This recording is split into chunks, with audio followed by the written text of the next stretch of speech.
আমরা বলেছি সুষ্ঠু নিরপেক্ষ পার্টিসিপেটরি নির্বাচন হতে হবে এবং সেটি 2025 সালের ভিতরে হতে হবে।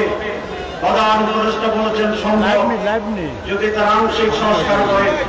আমরা মনে করি 3 থেকে 6 মাসের ভিতরে প্রয়োজনীয় সংস্কার সাধন করা সম্ভব এবং তারপরে এই বছরের শেষের দিকে নির্বাচন অনুষ্ঠান করবে। এটাই জাতির প্রত্যাশা। জামাত ইসলামের বছরের পর বছর জনগণের প্রত্যাশার এই নির্বাচন বিলম্বিত হবে।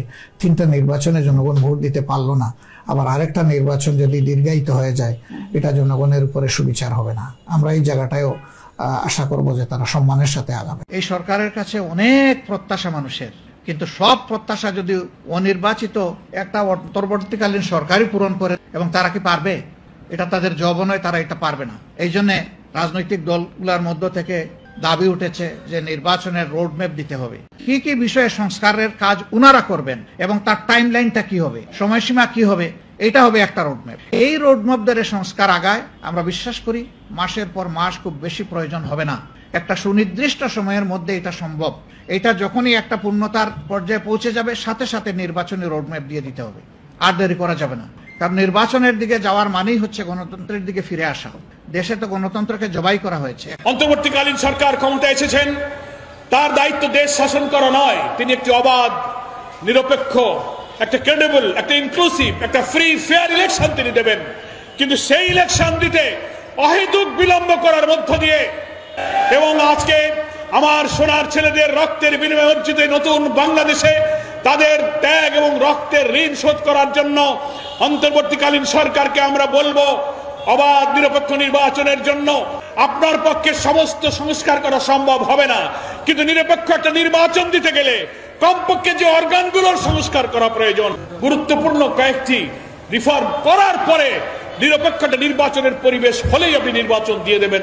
এরপরে জনগণের নির্বাচিত সরকারের হাতে যখন ক্ষমতা আসবে, সেই সরকারই রাষ্ট্রের সমস্ত অর্গানের পূর্ণ সংস্কার করবে সময় নিয়ে। কি বলেন, ঠিক কিনা?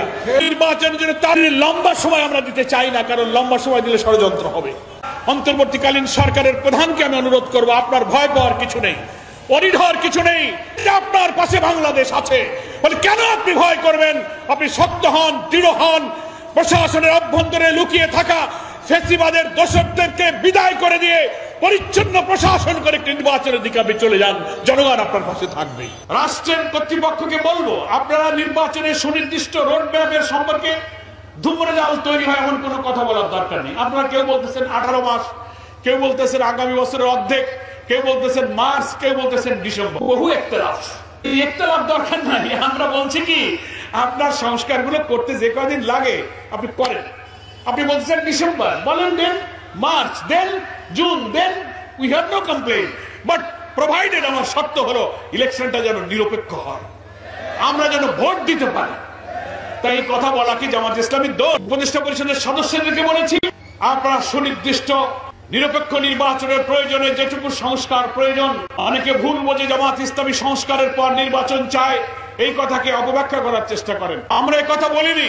গোটা বাংলাদেশের রাষ্ট্রের সব যন্ত্র, সব বিভাগ, সব ডিপার্টমেন্ট সংস্কার করতে হবে, এই সরকারের আমরা তা বলি। রাষ্ট্রের সর্ব অঙ্গ ক্ষত হয়ে গেছে, তা আমরা বলেছি যে সর্ব অঙ্গে ওষুধ এখন দেওয়ার দরকার নাই।